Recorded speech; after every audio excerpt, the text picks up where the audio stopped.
मेरे हिसाब से जावा से स्टार्ट करना चाहिए जी। जावा बेस्ट है जी अगर इसका रेट भी आगे जाके खुदा ना खास्ता डाउन हो जाता है, जी जी जो कि होना ही है। जी जी अगर देखें इस वक्त तकरीबन 2000, कोई 2500 का भी देता है, कोई 2300 का भी देता है, जी इस जी वक्त ये रेट है। अगर आपके पास उस वक्त 1000 रुपए का भी चिक है जिस वक्त आप सेल कर रहे हैं, आपके पास 6 चिक्स की एवरेज आ रही है, तो आपके पास 6000 रुपए का क्लच है। जी जी आपके पास 10 पेड़ लगे हो तो 60,000 रुपए का क्लच है। जी जी तो ये न्यू फैंसियर अगर इसमें से ब्रीड निकालेगा, वो देखेगा इसमें से पैसे आ रहे हैं, जी तो जी न्यू फैंसियर हमेशा मोटिवेट होगा। और डाइट हमेशा अच्छी देनी है। सेलिंग पॉइंट सबसे इजी और सेलिंग पॉइंट है व्हाट्सएप ग्रुप्स। जी जी और मैं सेल भी उसी के जरिए करता हूँ। आप सोशली एक्टिव हो, आप देखें, ज्यादा से ज्यादा ग्रुप्स ज्वाइन करें, ताकि आपको आइडिया होए कि किस ग्रुप में क्या चीज ज्यादा रनिंग है, ये भी जी आपने जी देखनी है। जी जी तो फिर आप उस ग्रुप में ऐड लगाएं। आप इसके अलावा अपनी फेसबुक पे भी यूज कर सकते हैं सेलिंग वगैरह के लिए। जी जी और अगर तब भी सेल ना हो, अगर आपकी हॉट आइटम लगी, आप मार्केट जाएंगे, चाहे आपका 100 पीस है चाहे 1000 पीस है, जी जी मार्केट वाले सब सारे पीस आपसे ले लेंगे। ठीक हो गया। जी इस वक्त मेरा सेटअप तकरीबन 12 लाख के अबव है। माशाल्लाह। तो जब आपने लगाया था वो दोबारा हमारे व्यूवर को बता दें कि उस वक्त कितनी इन्वेस्ट की थी आपने, और इन 2 से 2.5 सालों में आप कहाँ तक पहुंच गए, क्योंकि वे मोटिवेट होते हैं ना लोग ऐसी बातें सुन के। जी स्टार्ट में मैंने तकरीबन 1.5 लाख के आसपास लगाया था। जी जी तो उनसे ये सब कुछ बना, पिंजरा वगैरह सब कुछ समेत 1.5 लाख यानी लगाया सब था। कुछ डाल के, पिंजरे वगैरह डाल के और बर्ड्स डाल के आपने 1.5 लाख लगाया था, और अब माशाल्लाह से 12 लाख के अबव है। तो जी अब तक आपने माशाल्लाह से सेल वगैरह भी काफी ज्यादा किए हैं। जी मैं तो सेल जो सेल किए हैं वो भी हमारे व्यूवर्स को बताएं। जी जावा के फर्स्ट सीजन मैंने पहले चिक्स रोके, जी अगले सीजन में मैंने 50 चिक्स सेल किए, और कोई 70 to 80 चिक्स मैंने रोके भी। जी जी तो यानी कि उसके बाद मेरे पास कोई 2 सालों के बाद कोई 150 के अराउंड पेड़ लगे हुए हैं, जी पीस माशाल्लाह। लगे हुए हैं। जी जी माशाल्लाह से काफी है। बिस्मिल्लाहिर्रहमानिर्रहीम, अस्सलाम वालेकुम दोस्तों, कैसे हो आप सब? उम्मीद करता हूँ कि आप सब खैरियत से होंगे। मैं हूं मुदस्सर और आप देख रहे हैं मेरा YouTube channel short business idea. तो दोस्तों, अगर आप इस चैनल पर नए हैं तो चैनल को सब्सक्राइब कर लें और वीडियो को लाइक और शेयर जरूर करें, और बेल के नोटिफिकेशन को ऑन कर लें ताकि आपको हमारी हर नई आने वाली वीडियो का नोटिफिकेशन बर वक्त मिलता रहे। अस्सलाम वालेकुम सर। वालेकुम सलाम। क्या हाल है भाई? जी ठीक, आप सुनाए। आप काफी ज्यादा जो लोगों में फेमस भी हो चुके हैं, 2-3 साल से माशाल्लाह से आप काम कर रहे हो। तो जो हमारे न्यू व्यूवर्स हैं ना, उनको थोड़ा सा आप अपना तारुफ भी करवा दें। जी मेरा नाम मोहम्मद अरफा है और मैं लाहौर से ही हूँ। और मैंने चंद पेड़ से स्टार्ट किया, जिसमें जैसे कि फिंचिस से स्टार्ट किया, जावा से स्टार्ट किया, लवबर्ड से स्टार्ट किया। स्टार्ट में मुझे जावा और फिंचिस ने बहुत फायदा दिया, कि जैसा कि आप देख सकते हैं कि चंद पेड़, सिर्फ 6 पेड़ मैं जावा के लाया था, और अब तकरीबन मेरे पास कोई 70 to 80 पेड़ लगे हुए हैं। लवबर्ड ने स्टार्ट में तो मुझे इतना फायदा नहीं दिया, लेकिन उम्मीद है इस साल मैं कुछ उससे कमा सकूंगा इंशाल्लाह। सबसे पहले तो आप ये बताइएगा कि बच्चे जो होते हैं वो गेमों में और खेल कूद में वो उसमें ज्यादा जाते हैं, तो आपने माशाल्लाह से ये सेटअप लगा लिया है। जी शौक तो मुझे बर्ड्स एनिमल्स वगैरह का बचपन से ही था जी लेकिन तकरीबन 2.5-3 साल पहले मेरे पापा कुछ बर्ड्स ले आए, जी तो जिससे शौक और बढ़ गया, तो हमने तब से सेटअप का आगाज किया। जी।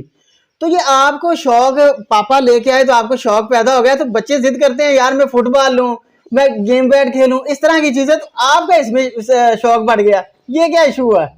जी बेसिकली तो मैं बचपन से ही पेट लवर हूँ, जी और मेरा दिल करता है कि मैं काफी सारे बर्ड्स एनिमल्स वगैरह देखता रहूं, जी जी और इनके साथ एक्टिविटी में लगा रहूं। जी जी। तो जब आपके पापा बर्ड लेके आए तो कितने बर्ड लेके आए थे, आपने कितनी इन्वेस्टमेंट की थी इसमें? स्टार्ट में तकरीबन हमने 150 का अराउंड इन्वेस्टमेंट की होगी, जी जिसमें कोई हम 6 पेयर जावा के लाए थे, जी एक केज बनवाया था, जी और कोई 8 पेयर लवबर्ड्स के लाए थे। जी जी। तो जब आप बर्ड्स आपके पापा लेके आए तो इससे पहले आपने कोई पेट्स वगैरह रखे हुए थे, बर्ड वगैरह के आप काम कर रहे थे, या आपने पहली दफा ऐसे ही स्टार्ट कर दिया इसको? बचपन में तो ऐसे ही थोड़े बहुत रखते रहे, कभी ऑस्ट्रेलियन का कोई पेयर रख लिया, कभी टर्टल रख लिया, कभी फिश रख ली, जी जी कभी कोई चूजे वगैरह रख लिए, लेकिन तब से बेसिकली 2.5 साल पहले से ये काम प्रॉपर्ली स्टार्ट किया। ठीक हो गया। तो ये बर्ड जो आपने रखे हैं, बर्ड के साथ आप पढ़ाई भी माशाल्लाह से कर रहे हैं, तो आपको पढ़ाई में कोई हर्ज नहीं होता?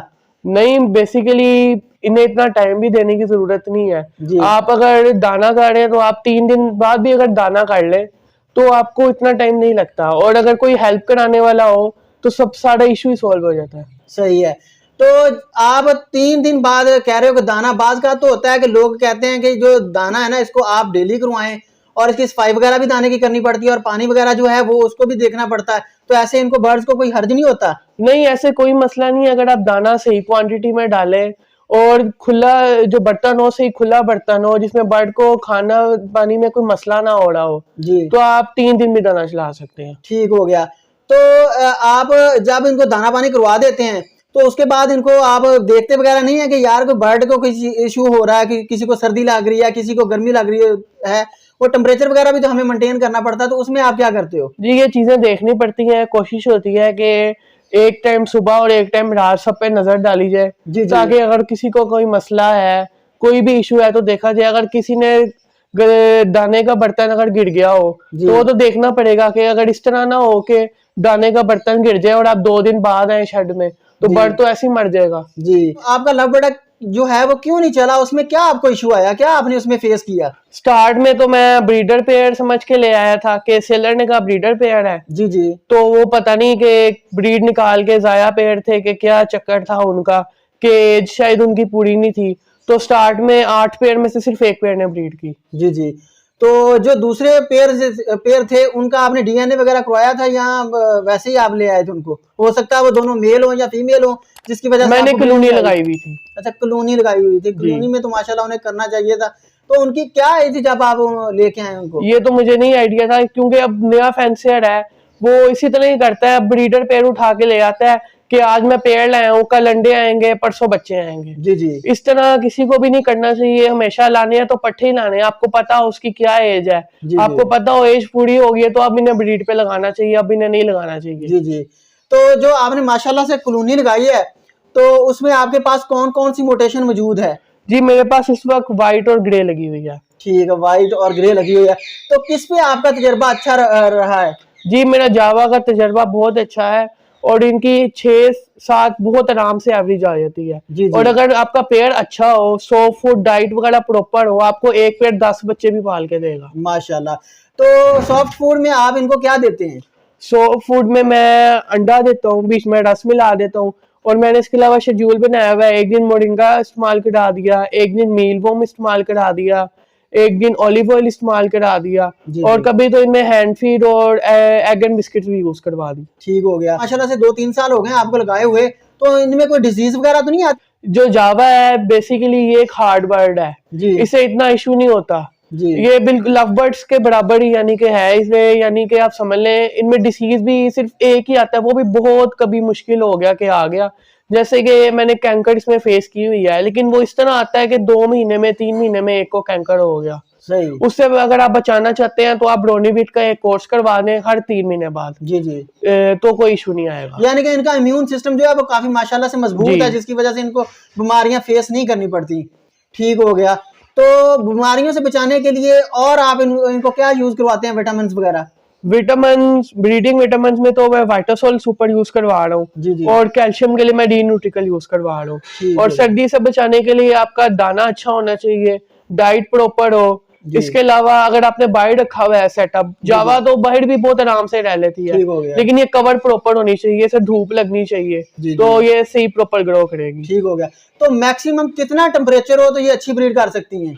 मैक्सिमम 35 से 36 होना चाहिए। यानी कि सर्दी गर्मी में 35 टेम्परेचर होना चाहिए तो ये अच्छी गर्मी में मैक्सिमम 35 हो, सर्दी में अगर आपको 15 भी अगर हो जाए, 10 भी हो जाए तो इतना इशू नहीं है। ठीक है। अगर 10 से नीचे आए तो क्या हीटर वगैरह यूज कर सकते हैं हम इनके लिए? जी, जरूर करना चाहिए, लेकिन गैस हीटर कोई भी यूज ना करे। जी, जी। अगर यूज करना है तो आप जापानी हीटर यूज करें जो कि ब्लोअर वाला होता है, ठीक क्योंकि है। वो ऑक्सीजन नहीं खाता। सही। अगर अब इतने लोगों ने नुकसान करवाया है, हीटर लगा के छोड़ देते हैं, जी, जी। तो ये जो ये होता है ये हबस कर देता है गैस हीटर, जी, तो इससे काफी आपका नुकसान हो सकता है। जी, जी। साल में कितने क्लच आप इनसे लेते हैं?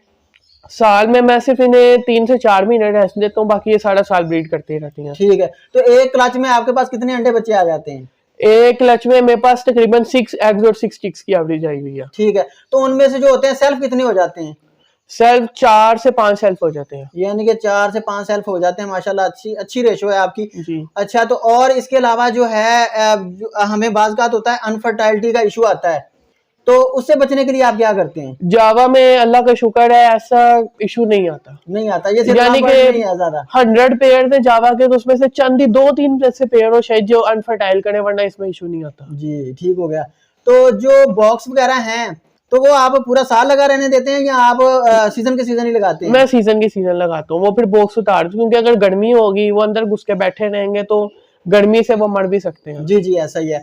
तो बॉक्स लगाने से पहले हमें क्या एहतियात करनी चाहिए कि हमारे बर्ड्स वगैरह को कोई इशू ना हो? बात का तो होता है कि वो बर्ड जो होते हैं ना, उनमें डिजीज आ जाती है, वो मसला बन जाता है उन्हें, तो उससे बचने के लिए क्या करना चाहिए? पहले तो आपके बर्ड की एज पूरी हो, जी आपको पता हो आपके बर्ड की एज पूरी है। जी उसके बाद आपने जगह देखनी है, मैंने किस जगह पे बॉक्स लगाने हैं और वो जगह ठीक भी है कि नहीं। जी जी जगह सिलेक्ट करने के बाद आपने इन्हें स्पेशियस सा बॉक्स या मटकी जो भी देना है, स्पेशियस होनी चाहिए। जी जी क्योंकि अगर ये ज्यादा चिक्स निकालते हैं तो छोटी मटकी या डब्बे में पॉसिबल नहीं है इतने जी, जी। पालना, वो दब के मर जाते हैं बच्चे। ठीक है। तो उसके बाद आपने बॉक्स लगाते वक्त डीटी इस्तेमाल करानी है। जी डीटी डाल के थोड़ी सी नेस्टिंग डाल दें ऊपर जी, जी। और बॉक्स लगा दें। ठीक है। और उसके अलावा आप नेस्टिंग खुद ही कॉलोनी में फेंक दें तो ये अपने हिसाब से फिर नेस्ट बना। हम खुद से नेस्ट करवाएं तो वो अच्छी रहती है या ये बर्ड खुद से इन्वेस्ट अपना नेस्टिंग करे तो वो अच्छी रहती है? दोनों काम होने चाहिए। दोनों आप थोड़े खुद से भी थोड़ी बहुत नेस्टिंग कर दें जी जी ताकि कोई इशू ना आए और ये खुद भी नेस्टिंग करें। लेकिन अगर कोई ऐसे पेड़ जो नेस्टिंग नहीं करते, आप उनमें खुद प्रॉपर नेस्ट बना के डाल दें। जी जी। तो इनके लिए कॉलोनी बेहतर है या हम बात का तो होता है कि लोगों ने ना केजेस में भी रखे होते हैं, तो केज बेहतर है इनके लिए या कॉलोनी बेहतर है? जो मेरा एक्सपीरियंस कहता है कॉलोनी ज्यादा बेहतर है। ठीक उसकी वजह ये है कि जब पेड़ ये जावा अपने पेड़ तोड़ती भी है, जी जी तो अगर जावा पेड़ तोड़ती रहेगी, लाइन चेंज होती रहेगी, तो आपके पास अच्छी से अच्छी ब्रीड आती रहेगी। जी जी और इसमें ये भी फायदा होता है कि अगर कोई पेड़ ब्रीड नहीं करे कॉलोनी में, जी जी या अगर कोई एक्स्ट्रा मेल्स पड़े हैं, जी, जी। तो आपके जो चिक्स बॉक्सी से बाहर आते हैं तो वो एक्स्ट्रा पीसेस आपके चिक्स को फीड करा देते हैं। जी, जी। और वो जो पेरेंट्स होते हैं वो अगली ब्रीड की तरफ चले जाते हैं। तो इसमें सबसे अच्छी बात तो ये होगी कि इनका डीएनए वगैरह भी नहीं करवाना पड़ेगा ना, जो हम केजेस में रखेंगे उनका हमें डीएनए करवाना पड़ेगा, वैसे हम नहीं रख सकते। बात का अगर कोई रख भी लेता तो वो फिर ब्रीड नहीं ले सकता, इशू वगैरह आ जाते हैं कि पता नहीं चलता दोनों मेल हैं फीमेल हैं जी। तो ये इन चीज़ों से भी हम बच सकते हैं। तो अच्छा, इसके लिए और हमें यानी कि अच्छी ब्रीड लेने की और अच्छा कोई तजर्बा आपके पास, आपने जो 3 सालों में सीखा है वो जरा हमारे व्यूवर्स को शेयर करें। जी, अगर आप ब्रीड अच्छी लेना चाहते हैं, पहले तो आपके बर्ड्स की एज पूरी होनी चाहिए। जी जी उसके बाद उसकी डाइट बिल्कुल अच्छी होनी चाहिए। आपने दाने वगैरह में कंजूसी नहीं करनी। अगर आप फॉर एग्जांपल 50,000 लगा के 1 लाख लगा के बर्ड्स लाते हैं, जी जी तो वो 10,000 रुपए की दवाई क्या मैटर है। सही बात है। तो अच्छा अरफा भाई, आप ये बताएं कि अब माशाल्लाह से आपका सेटअप जो है वो कितने का है तकरीबन? जी, इस वक्त मेरा सेटअप तकरीबन 12 लाख के अबव है। माशाल्लाह। तो जब आपने लगाया था वो दोबारा हमारे व्यूवर को बता दें कि उस वक्त कितनी इन्वेस्ट की थी आपने और इन 2 से 2.5 सालों में आप कहाँ तक पहुंच गए, क्योंकि मोटिवेट होते हैं ना लोग ऐसी बातें सुन के। जी, स्टार्ट में मैंने तकरीबन 1.5 लाख के आसपास लगाया था। जी, जी। तो उनसे ये सब कुछ बना, पिंजरा वगैरह सब कुछ समेत 1.5 लाख लगाया सब था। कुछ डाल के, पिंजरे वगैरह डाल के और बर्ड्स डाल के आपने 1.5 लाख लगाया था और अब माशाल्लाह से 12 लाख के अबव है। तो अब तक आपने माशाल्लाह से सेल वगैरह भी काफी ज्यादा किए हैं। जी, मैं तो जो सेल किए हैं वो भी हमारे व्यूवर्स को बताएं। जी, जावा के फर्स्ट सीजन मैंने पहले चिक्स रोके, अगले सीजन में मैंने 50 चिक्स सेल किए और कोई 70 to 80 चिक्स मैंने रोके भी। जी जी। तो यानी कि उसके बाद मेरे पास कोई 2 सालों के बाद कोई 150 के अराउंड पेड़ लगे हुए हैं। जी माशाल्लाह, लगे हुए हैं। जी जी माशाल्लाह से काफी है। तो आखिर में हमारे व्यूवर्स को कोई अच्छी सी टिप दे दें जरा। मैं ये मशवरा दूंगा, अगर कोई स्टार्ट करना चाहता है तो एक रीजनेबल क्वांटिटी से स्टार्ट करे। जी जी। ये फर्क नहीं पड़ता उसका बजट कितना है, ठीक है। ये फर्क पड़ता है उसने क्वांटिटी कितनी लगाई है। उस पे वो बर्ड्स पे टाइम लगा सकता है, उनकी प्रॉपर केयर कर सकता है, उन्हें डाइट अच्छी दे सकता है, तभी इस काम में, वरना इस काम में ना है। ठीक है। तो अरफा भाई, आपका बहुत शुक्रिया कि आपने अपना नॉलेज जो है वो हमारे व्यूवर्स को शेयर किया। बड़ी मेहरबानी है आपकी। अस्सलाम वालेकुम। तो दोस्तों, मिलते हैं नेक्स्ट वीडियो में, तब तक अल्लाह नेगेबान।